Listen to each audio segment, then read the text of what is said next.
Assalamualaikum warahmatullahi wabarakatuh. Kita pernah mempelajari tentang unsur dan senyawa. Ya, kalau unsur itu tidak bisa lagi dibentuk-bentuk lagi menjadi zat-zat yang lainnya. Tetapi kalau senyawa itu bisa dibentuk lagi, ya, bisa dipisah-pisah lagi dengan cara reaksi kimia. Dan ada yang mirip dengan senyawa yang pernah kita singgung, yaitu campuran. Campuran juga adalah gabungan dari beberapa zat. Ya, gabungan dari beberapa zat tapi tidak melalui proses reaksi kimia. Nah, sekarang kita akan mempelajari tentang campuran. Ya. Campuran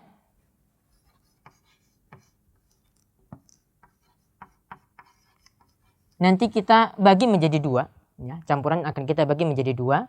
Yang pertama adalah campuran heterogen.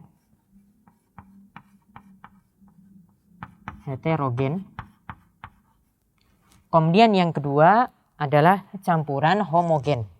Ya, campuran homogen. Kita lihat heterogen itu misalnya kita lihat ini yang tidak bisa bercampur secara utuh. Seperti kita lihat kalau kita ingin mencampur antara minyak dan air, maka pasti yang terjadi seperti ini. Di sini misalnya ada wadah. Ya.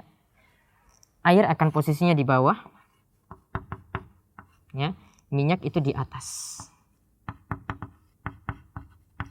Ini campuran yang sangat jelas perbedaannya gitu. Ya, campuran yang kita masih bisa membedakan air itu di sini, minyak itu di sini. Sedangkan yang kedua, ya, ini homogen. Ini disebut juga campuran homogen, ini disebut dengan larutan. Contoh, kita campurkan antara yang kita masukkan di dalam wadah yang berisi air, ya, ini air, kita campurkan gula. Kita campurkan gula di sini, maka ini kita aduk, semakin cepat kita aduk, maka nanti semakin larut. Ya, gula tadi semakin larut, maka jadilah larutan gula. Jadilah apa? Larutan gula.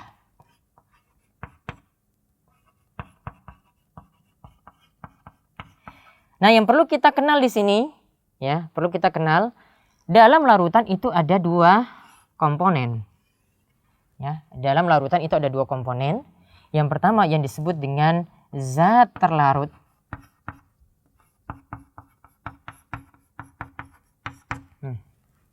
Yang terlarut di situ jumlahnya sedikit. Jumlahnya sedikit. Dan ada yang kedua zat pelarut. Jumlahnya banyak. Contoh di sini yang sebagai terlarut itu apa? Yang sedikit. Gula atau air yang sedikit tentu saja gula. Maka zat terlarutnya di sini adalah gula. Kemudian pelarut yang jumlahnya banyak, di sini yang banyak di sini apa kita lihat? Ya, dalam larutan ini yang banyak itu adalah air. Nah, maka ingat di sini dalam larutan ada dua komponen ini, ya, ada zat terlarut dan ada zat pelarut. Ya, nanti di sini kita bisa nyatakan nanti berapa besar atau kadar campuran di dalam kadar zat terlarut ini di dalam campuran tersebut. Misalnya nanti kita nyatakan kadar gula itu nanti dalam campuran itu 5%. Ya, berarti nanti ada 5, misalnya 5 gram gula, ya. Sisanya campuran itu 100 gram.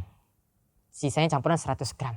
Jadi intinya seperti itu. Yang kita ingin jelaskan adalah mengenai campuran kita bagi menjadi dua, ya.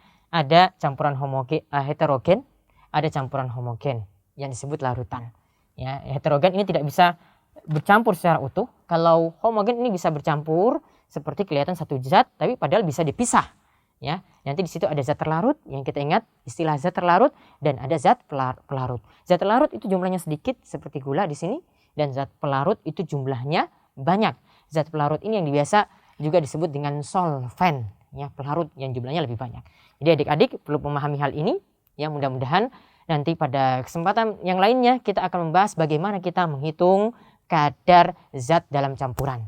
Ya, bagaimana kita menghitung atau menyatakan kadar zat dalam campuran. Mudah-mudahan pembahasan tentang campuran heterogen dan homogen ini bermanfaat, atau tentang larutan ini bermanfaat, ya, dan kita akan bersua lagi pada kesempatan yang lain. Ya. Wassalamualaikum warahmatullahi wabarakatuh.